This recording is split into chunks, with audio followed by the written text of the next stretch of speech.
19th, 20th position is the Maserati. French flyer is behind the wheel of that one. And then is the Temple logo next to the MG.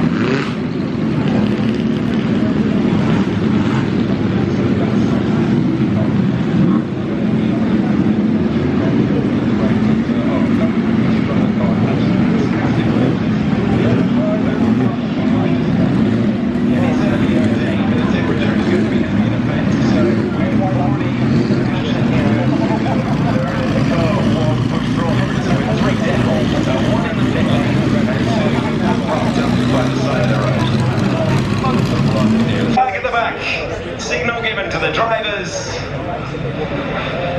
And the flag falls at Goodwood. We go racing on the Saturday. One car left on the line there.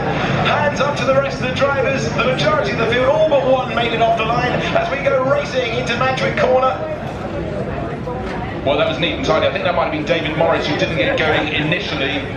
But anyhow, going quite nicely through the pack. But the BRM got into the lead. It's noticed in front. But now Ben Fiddler, alongside is the silver car making the moves. The ERA pushing on very, very hard indeed. And David Morris is always right in the mix. That's David chasing down. It looks like he might get his nose in front by Water. But by the time they got the power from that mighty V16 and the BRM had really come to play. Now diving into St Mary's, this wonderful flow of cars. Mark Gillies in the background getting a little bit taily in the first part of St Mary's.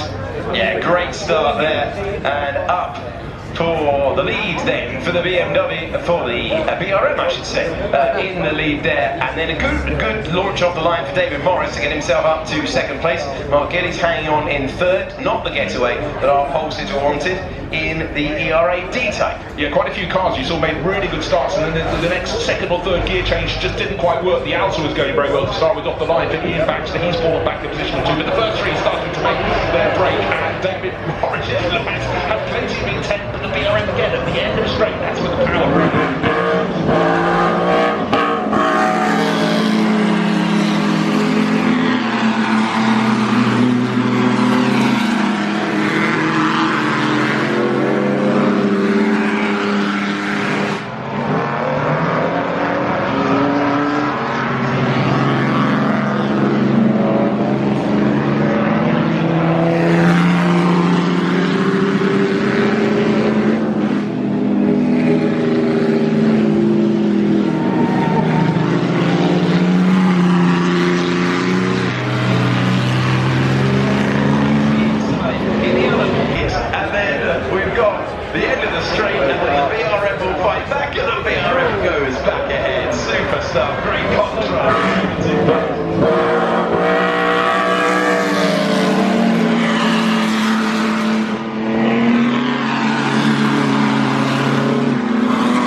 So a pre-eventful race for the Goodwood Trophy here. These are the two leaders coming through on their last lap. The BRM V16 unfortunately retired, but as you're about to see, as they come through the final chicane, as you can just see there, the leader took it really easy over the line and didn't realise how close second place was, and the number 61, as you can see, just picked him to the line, but he was so focused on catching and overtaking him, he didn't realise the checkered flag had fallen, so he was still going around for another race lap. But that is the end of the Goodwood Trophy there. As you can see, number 61, Ian Baxter, in the Alta 61, was the guy who took the race wing. Mark Giles finished second in the ERA A-type for after having led the majority of the race after the BRM retired, and David Morris finished third, rounding out the podium, in an ERA B-type. So a lot of the pre-war cars did quite well. There were some early Grand Prix cars from the 50 and 51 season from the first years of Formula 1, but they didn't really make much of an impact. But that is the end of the Goodwood Trophy. as we move on now into the first of the Barry Sheen Memorial races. This is pre-66 race bikes, 2 riders, mandatory rider change, and Le Mans start, as you can see here. So we'll let these guys go for the start of the Barry Sheen Memorial. We go, get ready for it. We've got the VIPs as they call. Many of these are professional bike riders. They don't often start bike races like this in the modern era.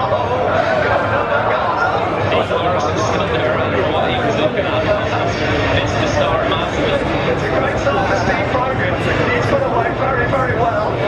Meanwhile, Steve Parrish right down at the back. How did the MV get away? I think making the laps passed up to 10 riders already. Here he goes into turn 1. So yeah, magnificent start for the MV. So like I said to you, it can go one of 2 ways, really bad or really good, and I think it's gone good for the MV and making the lap so far. It's also gone well for John McGuinness. And John McGuinness, I hadn't realised, because number 12 initially got away very quickly. That's Steve Brogan, but John McGuinness and obviously nicked past into the first corner. Look at the lead he's got. It's unbelievable. So I don't know if they maybe took a little hop or a jump there before the flag, but yeah, very energetic from the young John McGuinness. Yeah, very energetic, the young man, yeah, into his early 50s now. Tommy Hill's going well, number 17.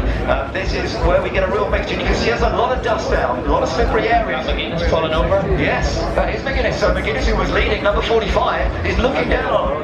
Yeah, it's maybe dropped a gear selector or something like that. He's looking down at his foot, which means it's either a little bit of oil you can see, or hopefully maybe not a mechanical problem. Well, you've got Tommy Hill in front now, a British Superbike champion back in 2011. Look at this group. I think the MV's up to the top 10 already, so we're going to get them across the line here, mate. Yeah, maybe even higher. Here he comes. Yeah, that's on it. the inside of Richard Cooper's.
Right, now on the last lap of the Barry Sheen Memorial into the final corner. It's 68 and 125. Just as they get to the chicane, they got caught up in back markers, and number 125 took perfect advantage of the opportunity and just slipped past all of them and took quite an impressive race win there.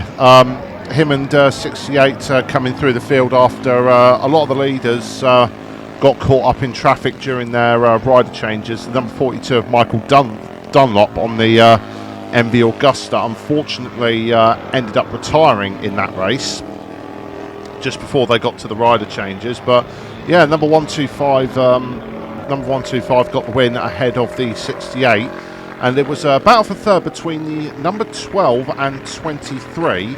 Now originally I didn't see them cross the line because they were going so quickly. I thought the 12 had crossed the line in third, but in actual fact it was the 23 that got to them first. But as you're about to see, as these guys were on their own just before the race finished, unfortunately one of the riders who were going through the chicane came off the bike and hit wall just on the inside. Fortunately, he wasn't going that quick. There was a lot of concern. The ambulance and the course car showed up, but just before they got there, I did see very faintly in the distance the rider. His legs were moving, and then his legs were moving, so that was a sign that he was conscious and still moving. But fortunately, later on in the day, we did get confirmation that he was in stable condition in the hospital, so that was good to hear. But it's just a reminder of how some of these races go sometimes, with especially on motorbikes. But these are the results. In first place was English and Platter on the Norton Manx 30. They were all on Norton Manx 30s. They pretty much flooded the field. The second place, number 68 of Michael Russell and Michael Rutter on the second Manx Norton. And then in third place, Thomas and Todd on the third of the Manx Nortons, number 23. Close racing all race that, so that was really good that was really good racing to see from the first of the Sheen Memorial. They'll go into the second race on the Sunday, and then the aggregate times from the two races will be added together, and the overall winner will be determined. But on now to one of the most anticipated races of the weekend, the first race of the St Mary's Trophy, 25 minutes of 1950 to 59 saloon car racing, and this is the race with all the pro drivers in the cars for this one, and it's a stacked list as well. Let me go through the names: David Brabham, Gordon Shedden, Andy Prelude, Karun Chandhok, Matt Neal. Rowan Atkinson is in this race as well with his own car, Mark 7 Jaguar.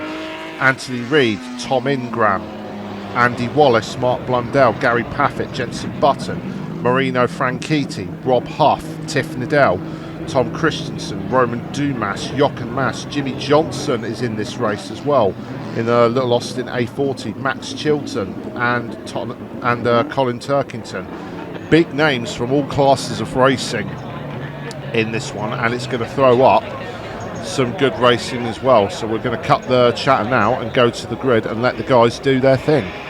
Flying waves, and we're underway as it's a good start from all three on the front row. Rob Hoff trying to get away, but Roman Dumas in the Thunderbird has got ahead. Roman Dumas using that extra horsepower that he's got in that big American machine. Jensen Button trying to go around the outside in the red machine. He's trying to go around the outside. Oh, it doesn't quite work. He settles into third place behind Rob Huff.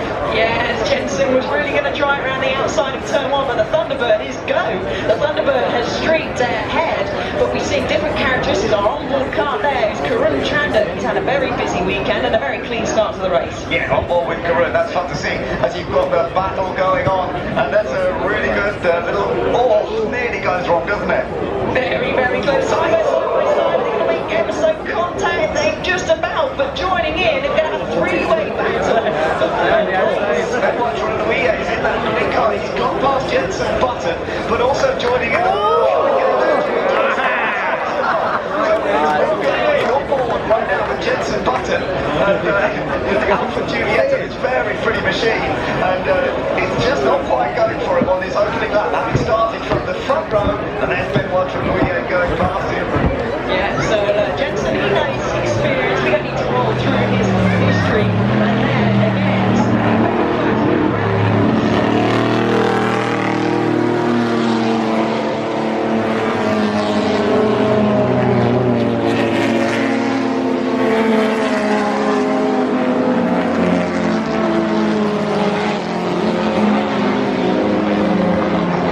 Last time around, past that road, that car can get the straight, so I think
So now this is the last few moments of the race as we wind down.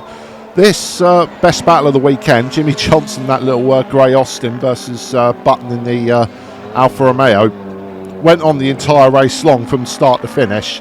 But as we can see now on the last lap coming through Woodcott in a second, that will be Romain Dumas in the Ford Thunderbird will take the first win of the St Mary's Trophy ahead of Rob Huff, who started on pole in the Mark 1 Jag. Tom Christensen, great drive from him after his wheel came off in practice from the back of the grid all the way up to third. He got involved in that race for that battle for the podium with the number 2 of Benoit, along with Button and Johnson. He managed to come home third. He was too far back after that comeback drive. The top 2 pulled away easily. And like I said, special shout out to 4th place, Jenson Button in the Alfa Romeo Giulietta and Jimmy Johnson in the Austin A40.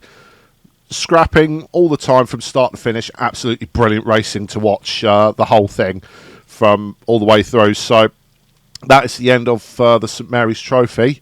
And now is a special celebration to a motoring legend. Just to the west of London, it was a lifeline. And the Ford GT40, well, still enjoyed today, and still to my eye one of the standout cars in motor racing.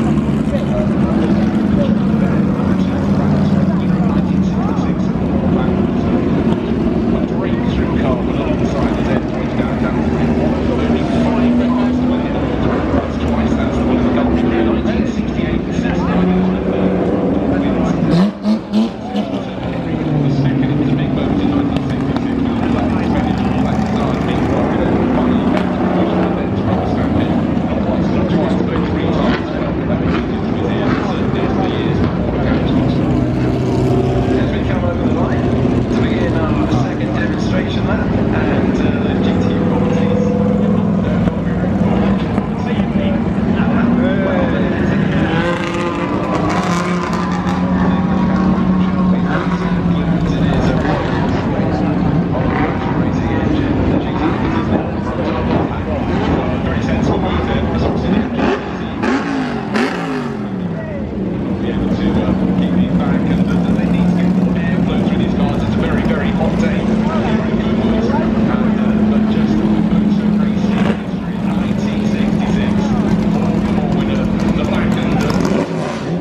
How much does it cost me?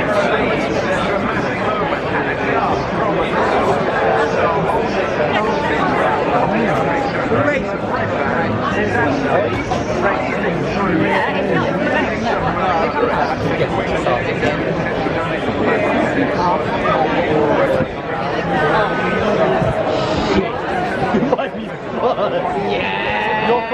not third, you're silver.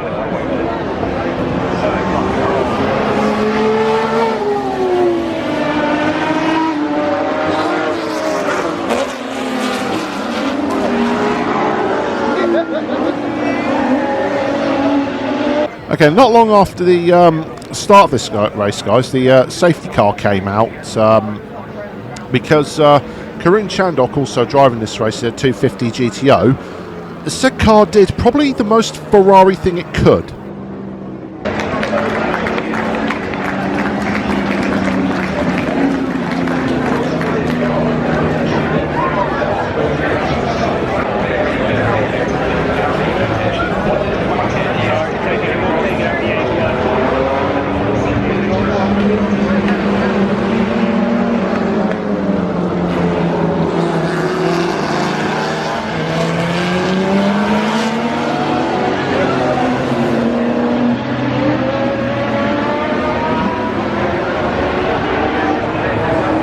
Last few laps of the race, when everything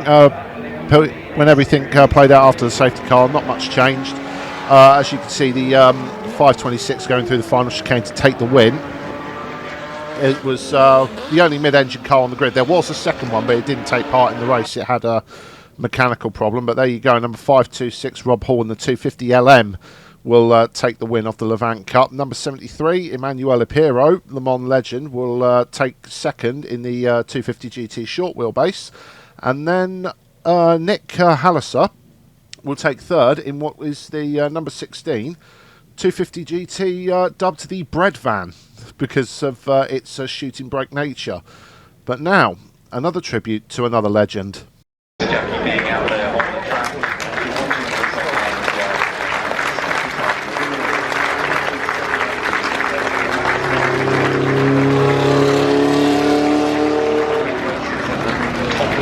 Nowadays, of course, it's slightly different. Max Verstappen has managed to take 27 wins in 2022 and 2023, and he's up to 47 total now. But there are a lot more races per season than there used to be. There's exactly that. As we hear that beautiful roar as he passes down the main straight, and people clapping and tipping their hat, and fantastic. And just Number 5, come on down. come and join the party. There we go. The blowers back in action. He did that to miss out on the running, I reckon. Missed out on the... Wise in this heat. Now, you can slot into that position and take the rolling start. Okay. Well, we've had some build-up for this, and we've had great scenes a few moments ago. We saw Jackie Stewart in his 1973 Tyrrell circulating. Now we're going to throw it back to the 1920 era of Le Mans races.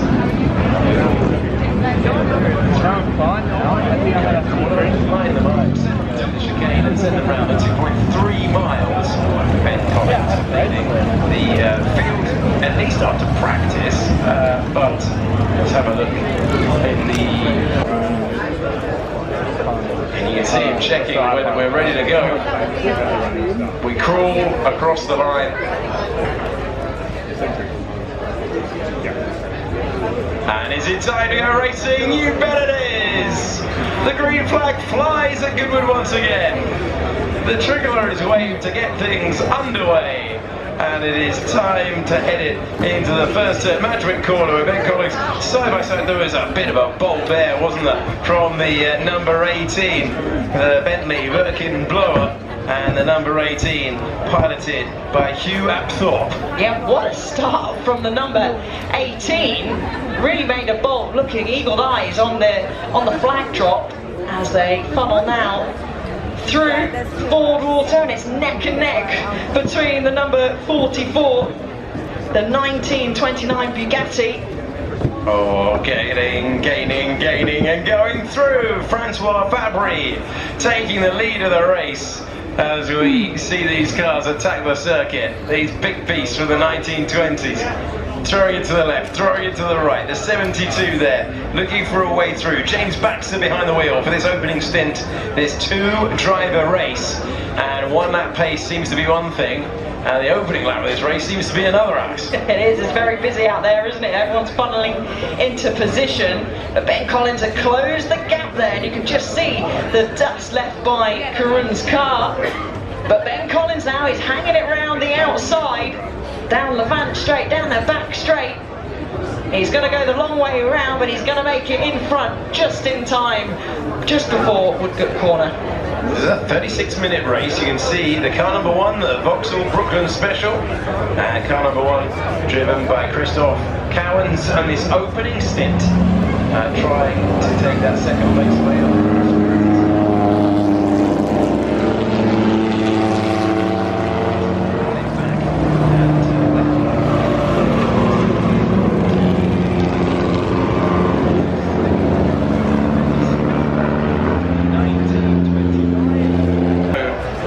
Threatening 3 wide for so long, but they know it's not sensible as they come to the end of the Lavant straight and make their way through.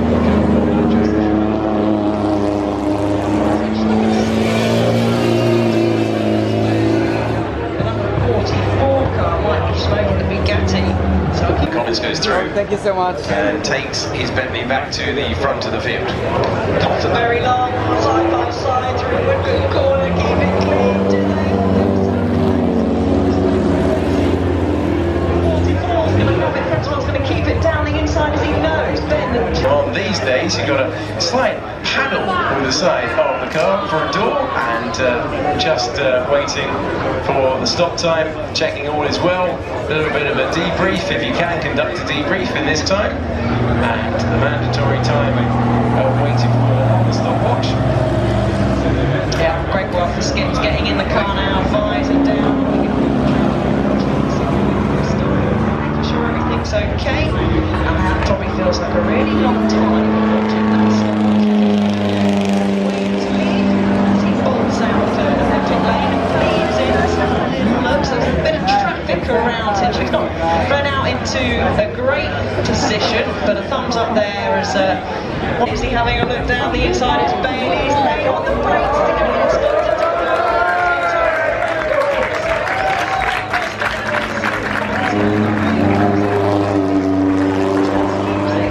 Within the track, which is great stuff. Clear. And with that, another race is in the bag as they come through Woodcote to the final chicane. They've again, another close race. They've been racing each other all the way through. Even the driver changes, the number 7 and the number 44. Bugatti versus Bentley, but in the end, the big Bentley of the number 7 will take the victory by only about just over a tenth there, between 1 and 2 tenths. So a really close race again. There was the number 1 Fraser Nash car dropped off, and that was eventually overtaken. But there's the results. The number 7 of Graham and Collins in the Bentley Speed model take the win. The number 44 of Bradley and Bailey, the Bugatti Type 44, will take second. And the podium is rounded out by the number 18 Bentley Blower of Apthrop and Swift.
But not the ideal start for O'Brien, so he'll be looking to try and clear James Davison pretty quickly. Yeah, not really easy. Meanwhile, gets off by Whitsun, and he's back on edge. This is where you'll see the fastest cars in a straight line.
team. I tell you what, Davison is doing a good job up front on that first sector.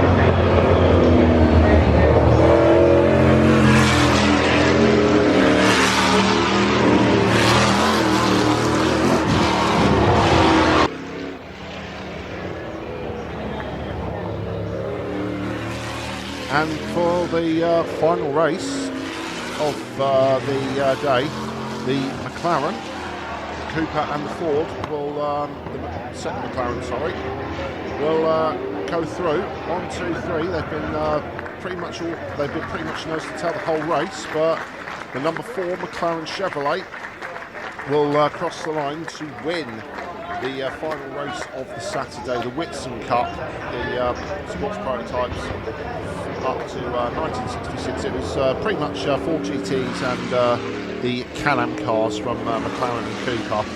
And unfortunately for the number 19 here, its engine lets go literally just before the chicane, so he won't be classified for this race. The owner driver, the number 19 of Katsusaki Kubota, actually. But there are your results. The number 4 of Brad Hoyt will win in his McLaren M1B ahead of Keith Allard in the Cooper Ford, and the number 54 of Stuart Hall in the McLaren M1B. So guys, that's going to wrap up day 2 of the revival. I do hope you enjoyed all the racing as much as I have. Do feel free to leave a like and a comment below to say what your favourite race of the favourite race of this day was. Subscribe to the channel and turn on notifications so you don't miss another video. I'm David Claydon of KZR Racing, and I will see you for the final day.